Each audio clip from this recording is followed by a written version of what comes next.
my best friends, I don't think she says it anymore because she really is very connected. She'll be like, my 7 chakras closed. I get nothing. I get nothing. And she's a yogi. Of course she gets. She's so freaking connected. It's ridiculous. But she used to say that all the time. So no one's 7, your chakras can never be closed 100%. You'd be dead because the energy, the prana doesn't flow. But they can be negative. Okay? So either one, 0 or 100, is unhealthy. So you can give clients stones to hold in there. Look at her beautiful necklace that she has on her 5th chakra, because she has no control issues whatsoever. You can give client colors to wear, things like that. Even sitting or changing their sheets, the color of their sheets, so when they sleep, all of these things go through the subconscious. So it's not that these crystals have any special powers. I have a great book called The Crystal Bible or something like that. I don't do a lot with crystals in the sense of I used to do, some healing stuff with it, but there are people, I have one client who, she's amazing. She makes all of these jewels. She knows every single crystal, what it's for. These things have properties that could be a tool that you bring in with your client. I was telling you before that I used to take the tuning fork, so the thing would be on the client's body, and I would take the tuning fork, and then I would, so that the energy of the stone would penetrate into the chakra, sort of like as a sealant, when I was done with healings and stuff. I really sort of moved on from stuff like that, but you can give your client things like that too. So those are tangible things. I want to tell you one last thing before we go about the 6th and the 7th chakra, and it's related to this. In Hindu mythology,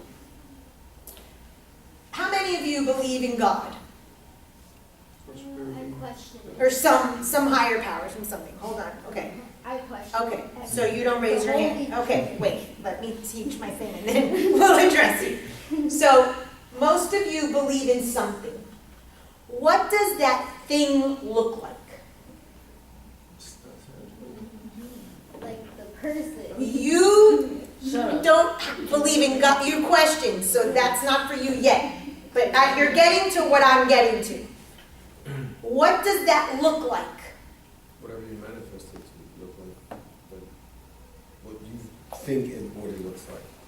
But you can't really say what it looks like because it's not physical or tangible. It's not something you can see. It's not So you don't know. It's kind of whatever you want it to be. You can't see it. It's not tangible. Sounds like a feeling. Okay, it's a feeling, but it's something you can grasp. Again, not tangible. Anyone else? And what they tell you what that person looks like.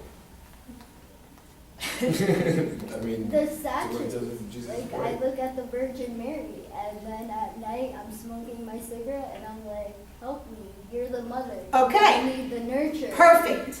Perfect. That's exactly right. The 6th chakra in yogic philosophy, and I'm going to massacre the word. I swear to you that if my best friend were listening to this lecture, she would be like, oh my God. Because she's a yogi. Like, is what they call an Ishvadevatar. An Ishvadevatar, and that's why it's here, maybe why you're always drawing those eyes, is your 6th chakra.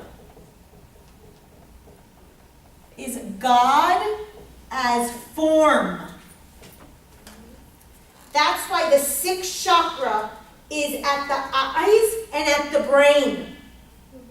We need to see, we need to know.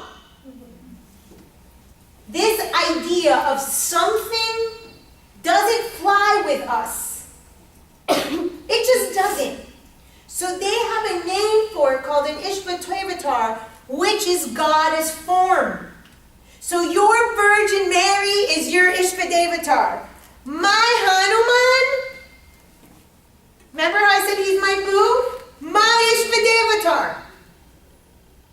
It could be a stick, it could be a rock, it could be fucking George Washington.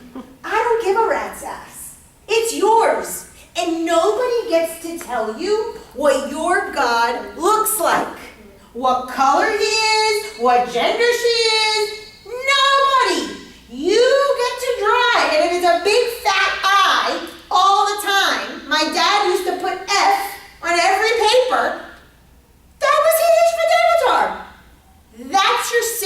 chakra. Humans do not have the capacity to not think or see God. We don't. The seventh chakra is formless God. We have a really hard time with that. So this chakra is like this halo, transparent, lucent light. And you see on all these fucking old paintings, all the God with the halos, Jesus and shit. The halo is your seventh fucking chakra. So if you have to give a client an Ishvadevatar or name her auntie, it is nobody's fucking business. And you honor your client's version of whatever the hell they believe in. Now, it's probably going to tell you what fucked up chakra they got. Because if it's Benjamin Franklin, just take a guess which chakra they might have an issue with. The second. Miss Fifth chakra issue, because she doesn't talk. But we all know that she's partying at work and she talks. I don't know, I gotta go like spy on her to see the two people. She's like dual. She has such duality. Okay? So, when you have a client that you want to help with change, you give them a picture, a stone, a color, because it responds to the neocortex, to the eyes, and to the brain. You do not have them fucking sit oming, looking at the fucking ceiling. Because then guess who's going to show the fuck up to distract them? Their thoughts. So, in this tradition, there are different things where you can take a candle and gaze at a candle. Or you can look at a sacred geometry figure. We'll get to that eventually. Or you can take a statue. Or you can hold a hematite that keeps you grounded. Because that responds to the sixth chakra, God as form, because we need form. We are not that evolved. Any questions? Okay, I'm done.